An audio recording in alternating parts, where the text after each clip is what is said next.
दुई कार मुहांमुही धक्का जड़े मृत 4 गुरुतर आहत को आंबुलांस जोगे हस्पिटाल भर्ती कले स्थानीय लोक और मारुति सेनार सदस्य।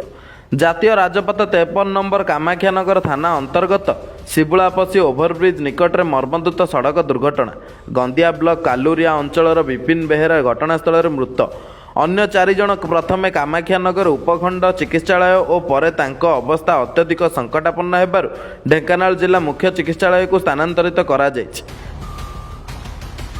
सूचना मुताबक विलंबित राति घटी एभली हृदय वितारक घटना।